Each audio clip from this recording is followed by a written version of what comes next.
Hello, this is old Mr. Kent of MrKent.com, and I'm going out to experiment with the tire pressure in this new e-bike that I have. The RadMini that I had before, which by the way is still for sale, had suspension on it, like you see here in the picture, and so it wasn't bone jarring to your arms when you would hit a bump. But with the new bike, they're spending less money on the bike, and and so they put a different kind of front end on it without any suspension. And to compensate for that, they've given it 4-inch wide tires rather than the old 3-inch, hoping that that will give you a smoother ride. And so and it probably makes a big difference, but I have to now go out and experiment and figure out what pressure to have in that front tire to give me a smooth ride without having to without causing it to fly to climb out of going through a rut in the road, which is what caused me to dislocate my shoulder in previous videos, because I didn't have enough pressure in the front tire. So here I'm going over the ruts just to see if it tries to climb out sideways while I go over it, because if you have enough pressure in the front, it'll just drive straight and not try to turn. But if the pressure is low, well, then the edge of the tire fits itself to the side of the of the rut and then tries to climb out of it. So I'm out just testing it around, and I decided I probably could put fewer pounds of pressure and see if that still works better. The softer the front tire, the less bone jarring are the bumps that you hit, and I ride on a lot of dirt roads.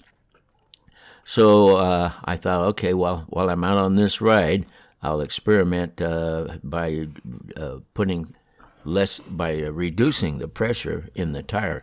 I think I had something like 17 or 18 pounds of pressure in it, which is less than what I had in the 3-inch tires. I found out that 20 pounds of pressure in the 3-inch tires.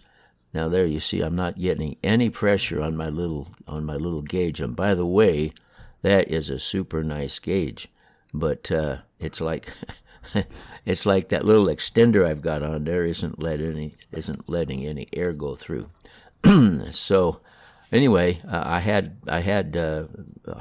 more pressure, and I thought I'm gonna reduce the pressure down to somewhere around 15 pounds, and that might help. And by the way, the bigger the tire, the number of square inches of tire, the less pounds of pressure you need to put in it, because you got more inches.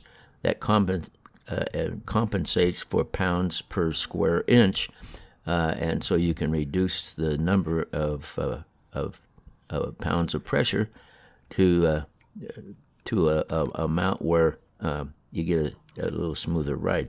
If you leave it the same pressure, if I left this at 20 pounds like I originally did, there's so many more square inches than you have. That's hard to explain. But anyway, and you can see that I'm not getting any results here. Just trying my best to get some air pressure. So there's something wrong. Time for me to dig out my keys and do some real push. Oh, there we go. That's the problem. That's slime. I put 16 ounces of slime in each tire, and so there's a whole bunch of extra slime, and I think now it's going to work because I cleared it out. Still a little bit, but it's working.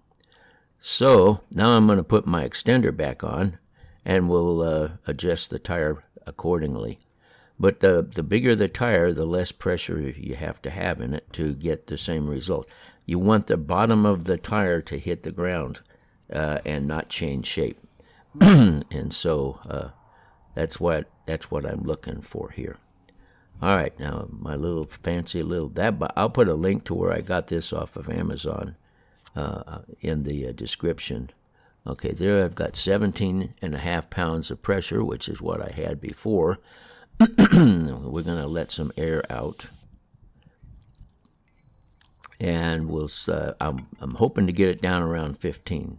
So let's see what we got here now. Looks like we didn't let much air out. It's down to 17. And it graduates on half-pound increments. So we'll see if we can get down to 15 here. What's that read?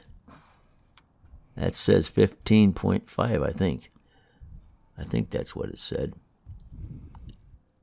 So I think I'm going to go ahead and put the cap on and go for my ride and see how 15 works. And when I got home, I reduced it a little bit more, about a half a pound or so, and got it down to 15 pounds per square inch. The more square inches you have, the less pounds per square inch you need. I don't know if you understand how that works, but anyway, the bigger the tire, the lower the pressure, and it'll give you the same results. We'll see how this works. So, and by the way, the word door there, that's my reminder to close the shop door before I ride off into the into the sunset. So we're going to go up here. There's a big rut up here, and I got around 15. I think I had 15.5 pounds of pressure. So we're going to go up here and run through this rut and see if it tries to climb out on the side of the rut or if it just maintains its track and it goes over the edge like you want it to. So here we go. It did like it's supposed to, except don't run through that gopher hole. Now I'm going to go ride the bike and get see what the bumps are like, and hopefully I've got it fixed. So as I come home, I want to thank you for watching my videos, and God bless.